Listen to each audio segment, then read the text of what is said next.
Well, today we came for the ruling of the judge, Federal Judge Umar, regarding our no case submission.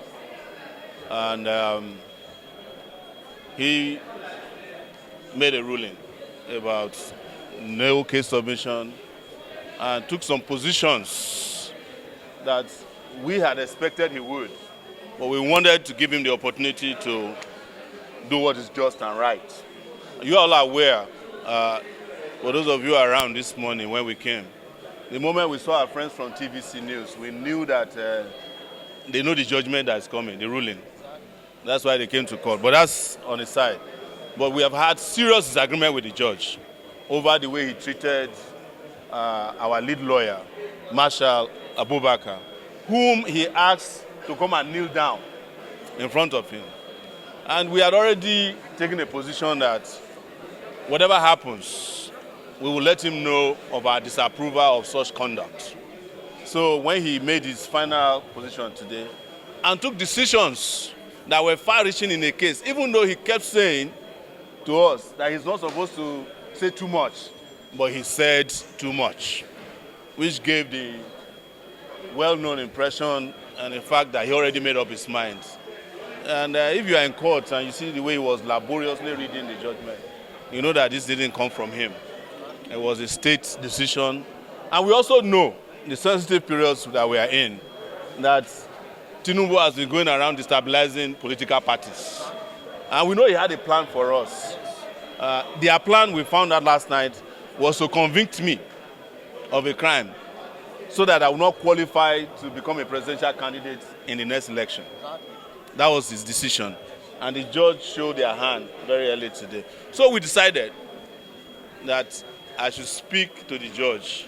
And I did speak to let the judge know that since we no longer have faith in his court, and in all fairness to him, no insult on his person, but the court has failed to discharge its duty in fair, just, and I would say faithful manner.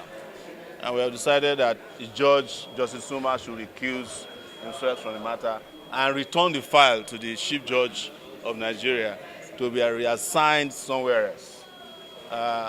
He was caught off guard, I must tell you, and he said we must move a motion officially to ask him to recuse himself.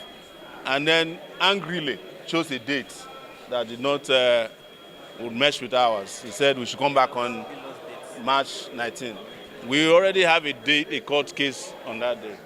But they are too much in a hurry because they looked at our party election calendar, and we're having our primaries towards the end of May. They've seen it.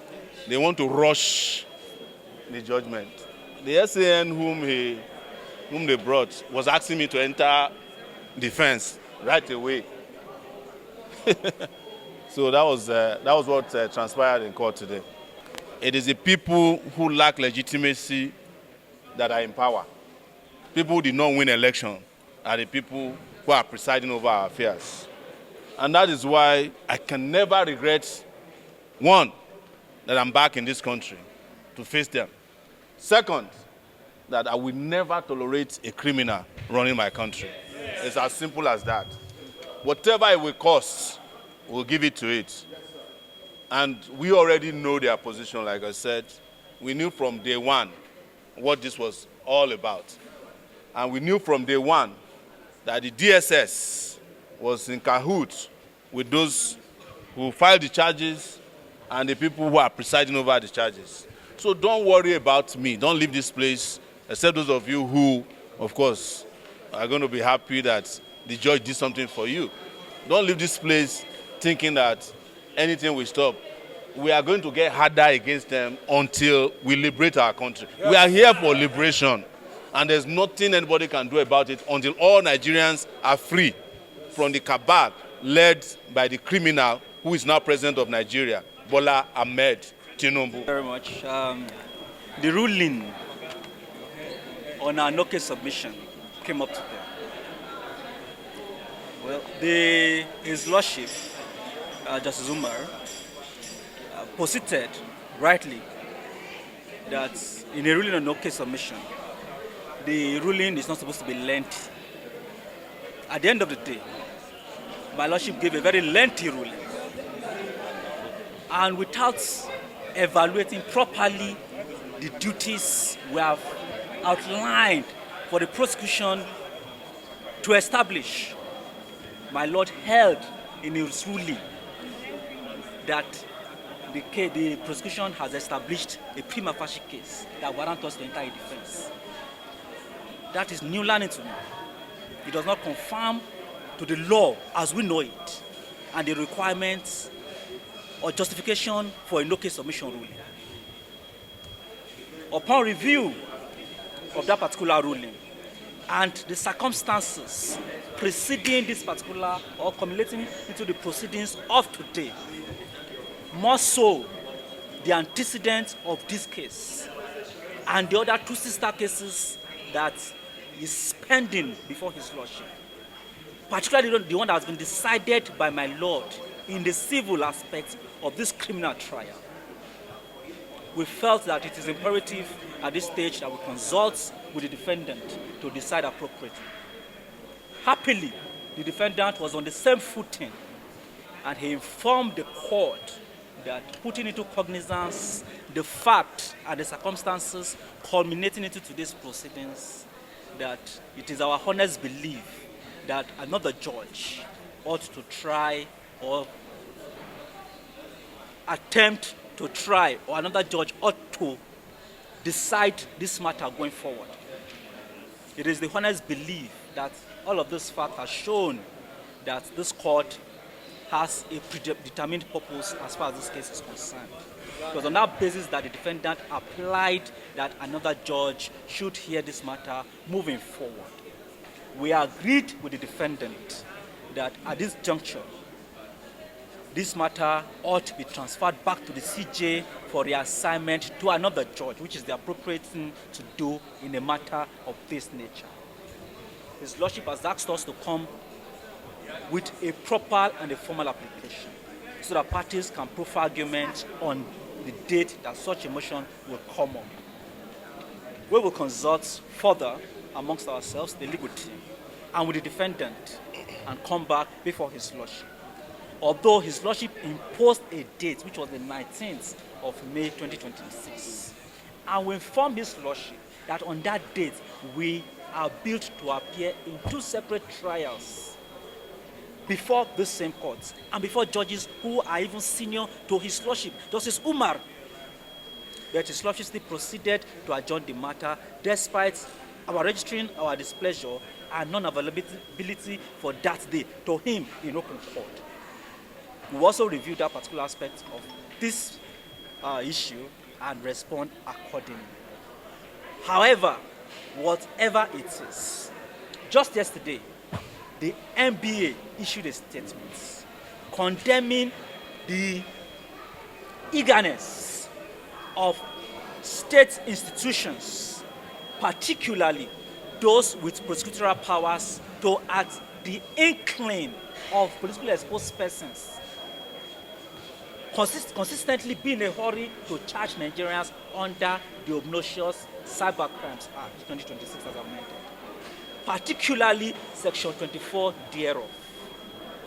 The NBA noted, like we've always submitted and insist upon, that charges of this nature has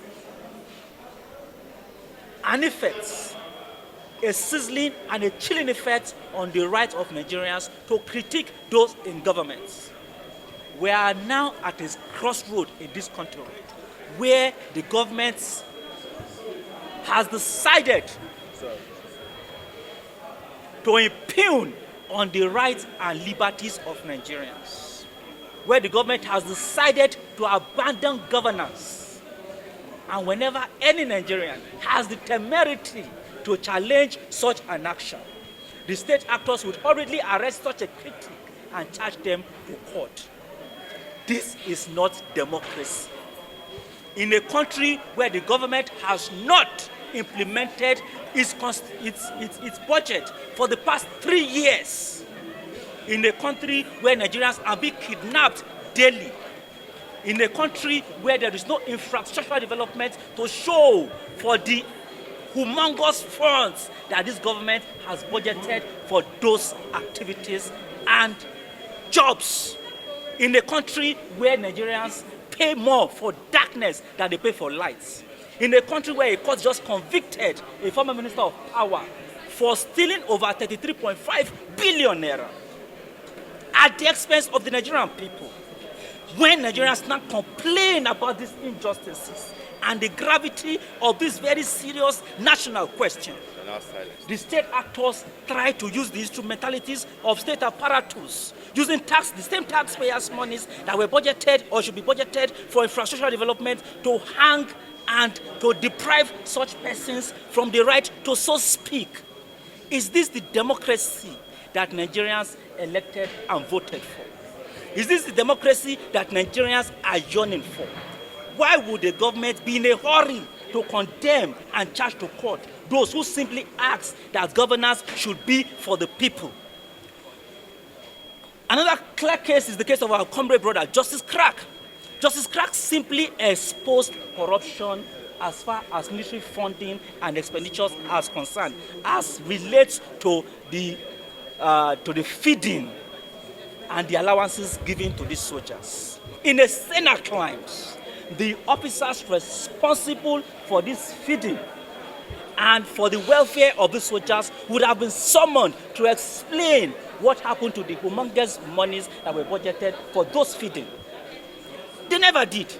The authorities went after the same person, the whistleblower, who should have been honored, given a national honor for exposing these ills in governance.